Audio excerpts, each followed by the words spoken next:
Hi there, I'm SciMaxD, call me Sci or Max, whichever you prefer, and in today's episode of Xenoblade Chronicles Definitive Edition, we're going to be exploring all of Alcamoth. Because I've been deliberately avoiding every single named NPC, and we've got an Affinity Chart to fill out. Uncle Bon Baraba, like drinking. Wait. Oh no, Baraba's in the Uncle Pond, it's Baraba's Uncle Pond. Yeah, we got a huge area to fill here on the upper Bionis. Okay, this is getting too slow. I'm putting double quick step on Ryan because Ricky doesn't have his movement speed up skill unlocked. But yeah, you'll find Baraba here right by the main entrance during the daytime. Just a little north of the main entrance as well, we find Poppy Paw. I'll speak to her properly when I'm ready to take on her quest. But not today.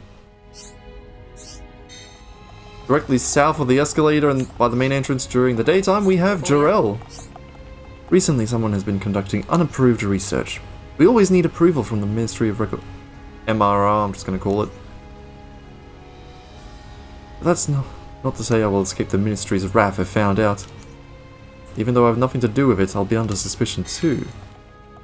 Before 3 PM, you'll find at this fountain between the main entrance and the... Wrong button, wrong button, wrong button! Over here in the middlemost fountain between the main entrance and the Fountain of Hope, we have Talonif. You know, I hate to sound conceited, there is only... thinks my dishes are not good. Yep. Talonif is one of the NPCs that can migrate to Colony 6. The requirements being that housing and commerce must both be at level 1. Fortunately, Talonif doesn't have anything worth trading before migrating to Colony 6, even if you manage to get the upper Bionis region to 5-star affinity, so go right ahead. Such a place exists, allow me to open up there. I shall make dishes that please all of the peoples of Bionis. Heading back to the main entrance at nighttime, you'll find right by the escalator Lunara. I've been waiting for Daddy for days now. Why doesn't he come home? When is my daddy? Oh no. Oh no. Yeah, that's probably the best time to mention that the high-end Shia do age much slower than Holmes. I'll get to that at the end of the episode. Over here, not too far off from the escalator, up north you've got Yura. I can take it no longer. No matter how I try, I fail at every corner. I cannot even begin a new poem. I tell you, I feel like I'm teetering on the very precipice of despair. Hi. It would be tolerable if there were a reason for this. Without change and strife, my boy cannot grow into a man. Wait, you're a dad? And through besting that strife, inspiration shall return to me, but alas, I feel it's beyond me. Yura is yet another Colony 6 immigrant. To convince him to head over there, you'll need to get housing to level 3 and have the completion process up to 25%. It's an investment. On the other side of the escalator, I will trade with him first because I don't want to start that quest. We have Scarlin.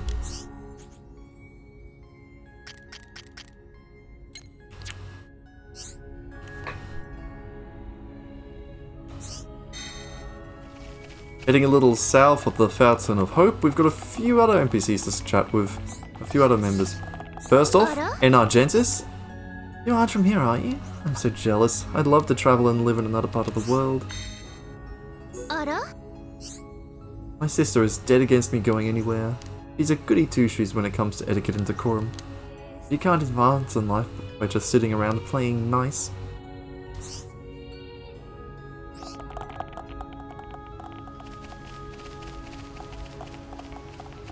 And here is said sister, or if I recall, twin, Zell Argentis.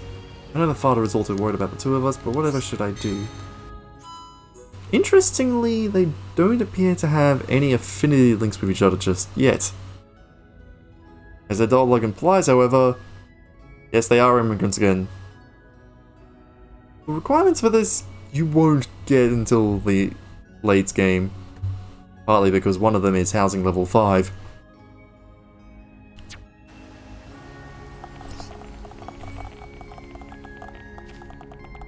And over nearby the twins. Contently watching with one of them slightly in view, we have Nello.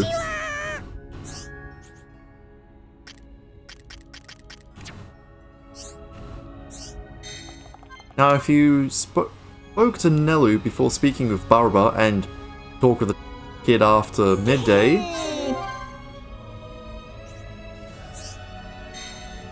yep, this is the drunken uncle. Drunkle, I guess. Haha, ha hee hee ha ha.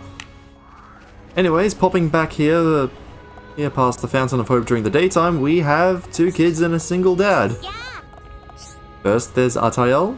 I love running outside, even though sometimes I end up bumping into people. And when you take a bath after sweating, it feels so good. Atael's little sister Cian? Or is it Cyan? And their father, Valarin. Ryan, please don't shadowbox the single dad. That's not cool. Jumping from hope to eternity, we have... Hi. Ralph? And, oh, I should have spoken to you first, huh, Zane?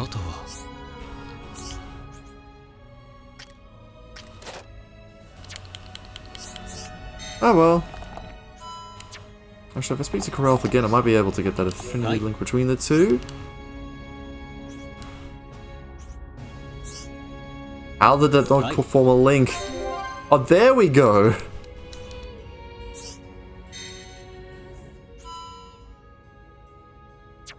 But yeah.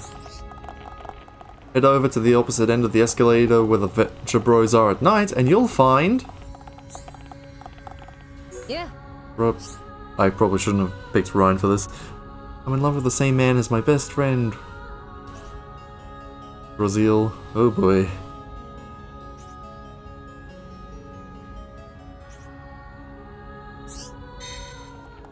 And here's said best friend, Rikoff. Whenever I see Baraba, that thinking I go and cuddle him. Yes. I think we know who this kid was hiding from now. Also, I love that affinity description. Usually I'm able to resist the urge to cuddle every cute thing I see, but with Baraba, for some reason, I just can't help myself. Cuddles! After Rikoff is registered in the party, speak with Cian or Cyan, and yep, you know Rikoff as well. She's so nice, isn't she? I want to be her bestest friend. Whoa. Oh, the upgrades they did to the lighting effects here were so cool. Anyways, over here by the far upper corner on the ground floor, we have Don Argentis. As you can imagine, Zelenen's father. I'm somewhat of an influential figure amongst the high end here. So I was able to give my daughters anything they wanted. Any good father would do the same, given the chance. And indeed, my daughters have taken advantage to the fullest, so you basically spoil them rotten.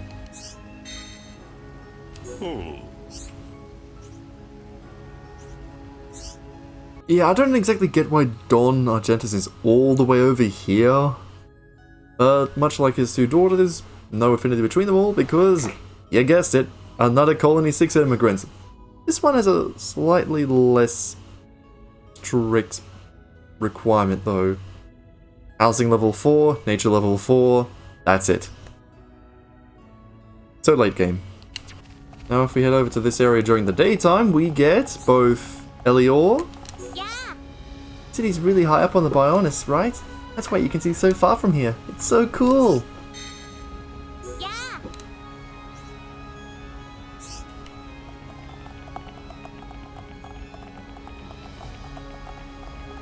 And over here, easy to spot because pink stands out against the mostly white background. Pico! Pico does not know how to answer when asked advice about Little Pond. You see, Pico is not clever like bird people. do you mean not clever? Oh. Over here on the fountain between the main entrance and the Fountain of Eternity, closest to the ladder, we have Ariel. I wonder what made my daughter dislike the other races of Bionis. I think I'll have to ask her friends about it. That is a very interesting moment to get that achievement. Oh. Oh, I forgot they put an NPC all the way out there. Oh, please tell me it was just a regular one. Oh no, it is a unique NPC. Hi, Vidian. Yeah. Oh, what should I do? I've apologized and yet she still won't forgive me. So what can I do? Yeah. I went and broke something really important to a friend. She forgave me at the time, but the next day she was furious. What made her change her mind? I'm sure we'll cover that in a potential quest or two down the road. Just a little ways south by this 8-ring thing here at Melfica Road, we have... Melia's? Yeah. Melia's. 1, 2, 3! Oh man, at this rate, I'm not gonna be protecting anyone. Oh, it's supposed to be 1, 2, 3. That makes more sense. Yeah. Who are you trying to protect? For a moment I thought he called Ryan Dad. That's interesting. And in roughly the same area at nighttime, we have Lasunia. Why did I think that half-wit Vidian was my friend? I hope all the half-high end should leave Alcamoth to... I'm sorry, am I speaking to the CEO of racism?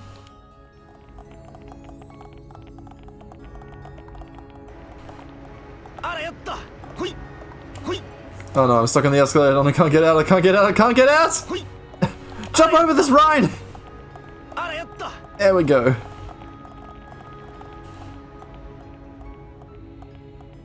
Okay, what I was trying to show you before I accidentally fell through the gap here with the map display on full screen, we have Rufan, who I will trade with for now because saving the quest for later.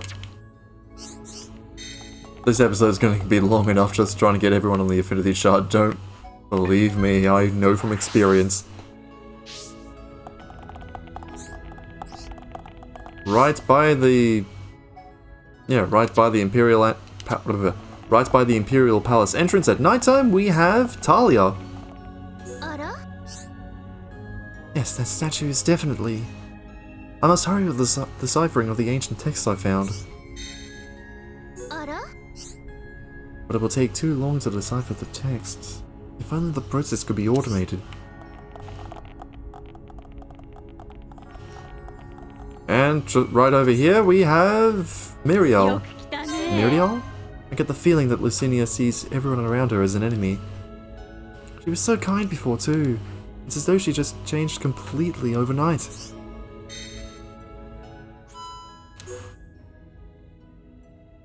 Yeah. As you can imagine, Ariel is Lucinia's mother. Also, yeah, the 338-year-old lady happens to have a 157-year-old daughter. We're getting there. We're getting there to the whole High-Ancient age thingy that I promised at around the end of this episode. I'm getting all tongue twisted. Right by the escalator on Melfica Road, we have... Tilan! Let's trade! I'm not gonna lie, I think I might actually grab this. Yeah, I can sell an elements chunk. I don't think I need them, if I recall. Ooh, overtrade bonus. Never mind. Good kid. Good kid. Also, yeah. 42! This little tyke is middle-aged by human standards. By human lifespan years and... Right over here, just a little ways north of the shop. During the daytime we have Makrish. Oh, you're a rather unusual group of people. I've never seen Holmes mixing with different people. I think it's lovely. If everyone on Bionis could only be like you, there'd be no more war. I wonder if there's a place like that, where all live together. Yep, Makrish is another immigrant. And all you need is to get Colony 6's housing to level 2. Which I haven't. Alright, I need to go and grab some bunny ascent wood, since I used a bunch before. Anyways, on the other side of this huge fountain piece here, on the north side, we have Naroth. Right. If only I could unlock the secrets of those ancient tombs. It would lead to an unparalleled breakthrough. Who are you? Were you just listening to me now? If you were, I ask that you forget everything you heard. Please. Over here it's nighttime. Close to Naroth we have a Oh, it wasn't the citizen, it was this knob on here. Kaleka! Lately I get the feeling that the stars move quicker than normal. You want to know how I know this? Easy for Kaleka the astronomer. Much time has passed since my grandfather's grandfather's grandfather's grandfather came to live in Alcamoth. Apparently it was really difficult. When I think about how easy my life is now, I feel very happy. And over here by the northern escalator on the first floor, or second, for different regional floor things like there. Cool! The morale of the Imperial Guard is so low, even the citizens feel it. What are they going to do if there's an emergency? Oh, it's got a deeper voice. Perhaps they need a real veteran like myself to oversee their drills. That would be enough to motivate them. If that would be enough to motivate, I'll be glad to oblige. Yep, and now all the way over here, easy to lose track of if you're not actually paying attention and combing everything thoroughly, we have Marissa. That's very elegant of you, Ryan. Excuse me, could you help me? My son said he was going to do some training. Oh wait, this is a quest. I didn't mean to initiate the quest. No, hold on. Sorry. Ah, fudge. Give me a moment to reload. Retrading the RCL resist for an elemental chunk and getting some rotten meat in return. 23% ain't too bad, I reckon. Less than 1 out of 4 chance of succeeding, but oh well. Okay, making sure to press Y to trade with her instead of pressing A to initiate a request you can't back out of, we have Marissa.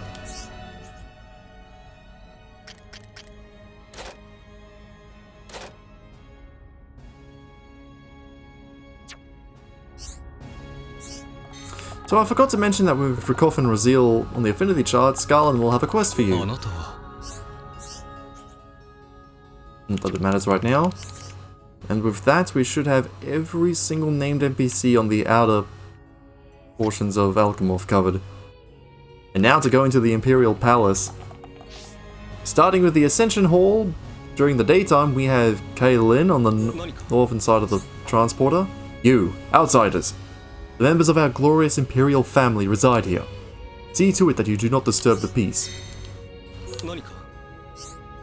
Better not step out of line. If you do, I'll see to it that you are fed to the denizens of Eryth Sea. That's...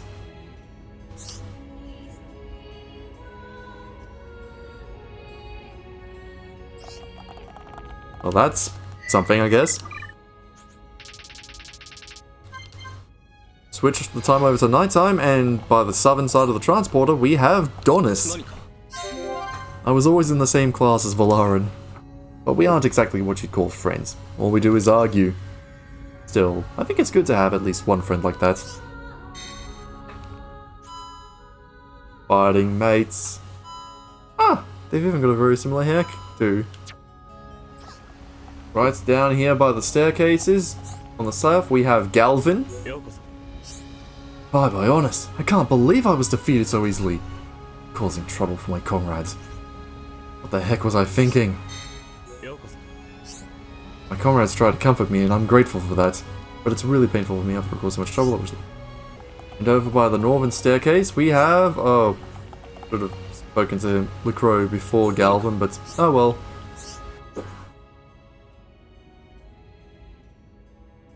And now if we switch the clock over at night, we'll see covering the night shift for those two, Larsen. Oh.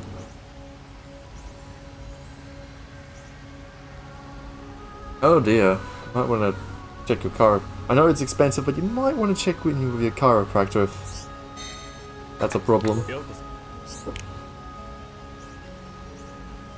Not that you'll ever admit it.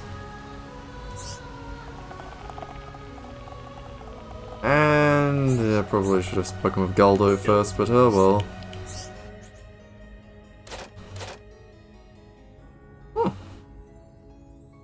Be sure we have enough sturdy armor, but here's a good place to trade if you need more. Speak with Donis after those four, and yep, Galdo is a truly kind person. Da, da, da, da, da, da.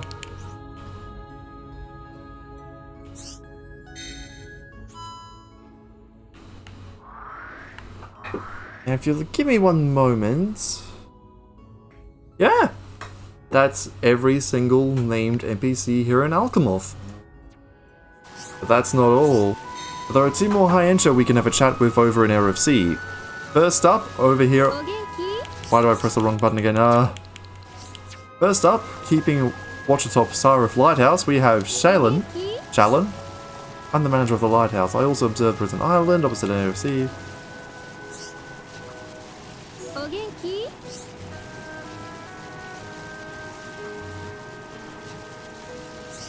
And there's your hint for the last NPC that we can entertain.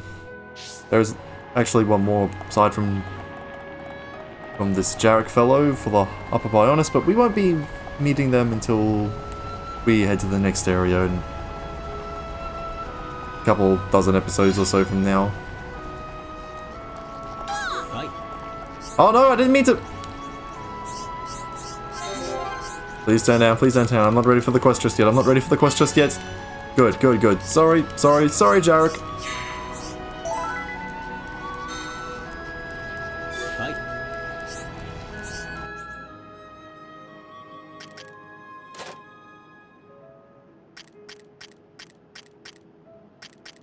I totally forgot the stylish belt was an item that exists in this game. Yeah, sure, why not? Grab another aura heal, Jim.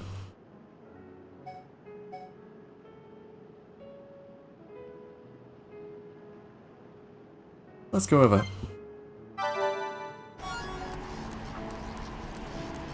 51 HP every 2 seconds. Alright. Also, in case I forgot to mention this in the last episode, you can skip travel back to Prison Island whenever you wish.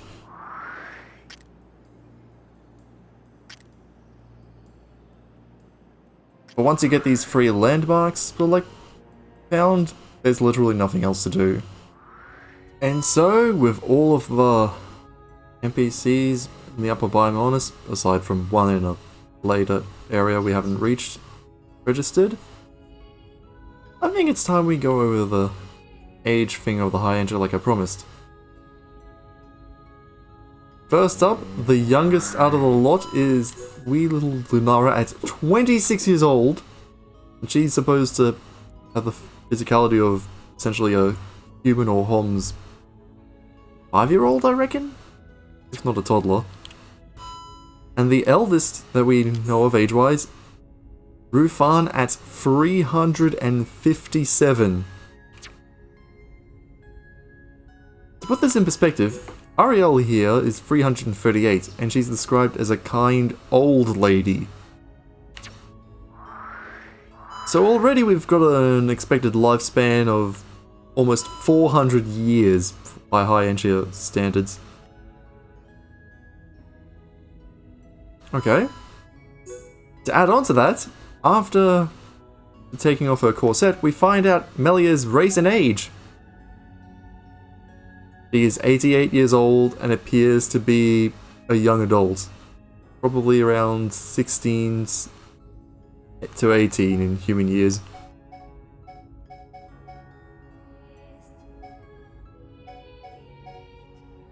Funny how they didn't obscure Ricky's age when he first joined, but oh well. And with that, we're just about done. Apart from viewing this heart-to-heart. Next time on Xenoblade Chronicles Definitive Edition, we're going to be going around Alcamoth and starting off all the quests that are available. So once this heart-to-heart is done, may you have a good day. Remember, you have to view it only at night. You can only view it at nighttime. Whatever's the matter, Sharla? Why are you standing here? The stars. They're beautiful, aren't they? Knowing that they're the same stars I see back home. It makes me feel at peace. Yes, I feel it too. Melia, you know anything about fortune-telling?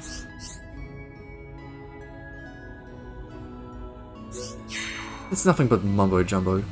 Patently false, and I refuse to believe in such drivel. I don't know, Melia. There's definitely some truth to it. Yet, if I asked you for proof, would you have any to give? Well, maybe not. But if it was 100% accurate, it wouldn't be called fortune-telling. That doesn't really make sense. Trust me, Melia, I know a little about this sort of thing. How about we do a reading? What star sign are you?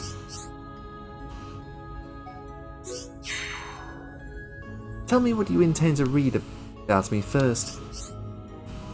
How compatible you are with Shulk, of course. Why would you care? Why would you care? It's more that I thought you might care. I do not need to know. And this won't interest you at all. Shulk was born a pedagogue? If you happen to be a rhapsodist, well, you'd be a perfect match. But I am a rhapsodist. Could it be true? Melia, you okay? Oh, it's nothing. I was just thinking about Ricky. That's all. Stop giving her false hope, Sharla. It's a first crush. So, now, suppose that my star sign is the rhapsodist. That's great news. It is? Why? What? Shulks is the pedagogue. You guys are a perfect match. We are? Such a lucky girl, Melia. Such things do not impress me. I cannot share your enthusiasm. I know you're smiling inside. Oh, dare you! But, really think we're a match? You're interested after all. It's true, when the stars align, two lovers' destinies are set. I've seen Romeo and Juliet. I had to study it in high school. No, it is not a good sign. I feel more confident, but I shall remain cautiously optimistic. Of course I do.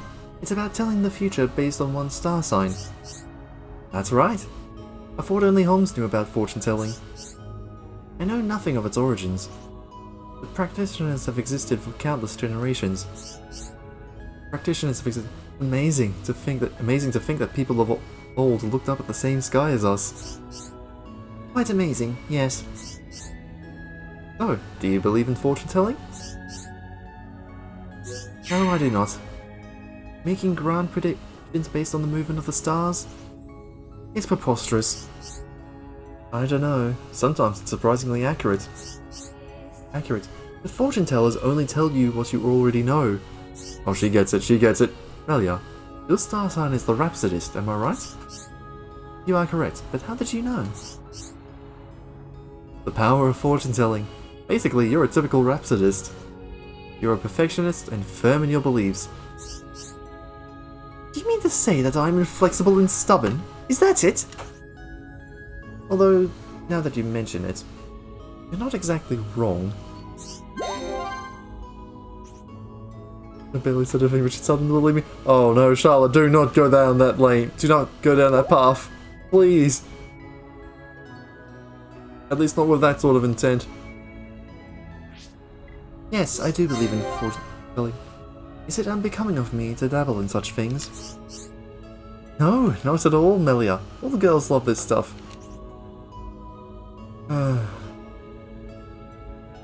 Tropes. Oh, thank goodness. I always wondered, you know. Tell me, Melia, what's your star sign? The Rhapsodist. How about you, Sharla? My star sign's the Perfumer. I forgot how silly these fictional star signs for this world is. The Perfumer. You and me have great compatibility, Melia. I had guessed this much. I'm pretty sure it was because of a certain side quest I had to do, but... Wow, Melia. You're even better at reading people than me.